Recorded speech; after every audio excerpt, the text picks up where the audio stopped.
3 வேளையிலயுமே dinner தான் ரொம்ப முக்கியம். அதுலயும் நம்ம என்ன சாப்பிடுறோம், எப்படி சாப்பிடுறோங்கிறது தான் அத விட முக்கியமானது. ஹெல்தி அண்ட் லைட்டாவும் இருக்கணும், பட் ஃபில்லிங்காவும் இருக்கணும்னு நெனச்சீங்கன்னா, இந்த காம்போவ சேவ் பண்ணி வச்சு ட்ரை பண்ணி பாருங்க.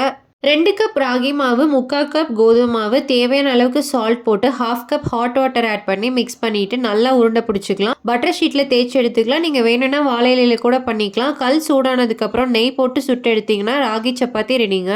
அதுக்கு காம்பினேஷனா 0 ஆயில் மஷ்ரூம் குருமா. மஷ்ரூம 9 to 11 மார்னிங் சன்லைட்ல 15 மினிட்ஸ் வச்சுட்டு சமைச்சீங்கன்னா விட்டமின் டி அதிகமாவே கிடைக்கும். மிக்சர் ஜார்ல 1 கப் தேங்காய், கொஞ்சம் சோம்பு, 4 மிளகாய், 1 ஸ்பூன் பொட்டுக்கடலை, 1 ஸ்பூன் கசகசா, 1/4 ஸ்பூன் மஞ்சத்தூள், 1 ஸ்பூன் மிளகாத்தூள், கொஞ்சமா கரம் மசாலா, 1/2 கப் தண்ணி ஆட் பண்ணி அரைச்சு எடுத்துக்கலாம். கடாயில 1/2 ஸ்பூன் கடுகு, 1/2 ஸ்பூன் சோம்பு, whole spices, ginger garlic paste 1 spoon போட்டு நல்லா வதக்கி விட்டுறலாம். கூடவே ஒரு பெரிய வெங்காயம், 1 தக்காளி, 2 பச்சை மிளகாய், கொஞ்சம் கருவேப்பிலை, தேவையான அளவுக்கு சால்ட் போட்டு நல்லா வதக்கி விட்டுருங்க. அது கூட அரைச்சு வச்சிருக்கதையும் ஆட் பண்ணி நல்லா கிளறி விட்டு கட் பண்ண மஷ்ரூமையும் ஆட் பண்ணி அதோட அந்த கப்ல 1 கப் வாட்டரையும் ஆட் பண்ணி நல்லா கொதிக்க விட்டுருங்க. அது கொதிச்சு வந்ததுக்கு அப்புறம் கொத்தமல்லி தூவி இறக்குனீங்கன்னா 0 ஆயில் மஷ்ரூம் குருமா ரெடிங்க.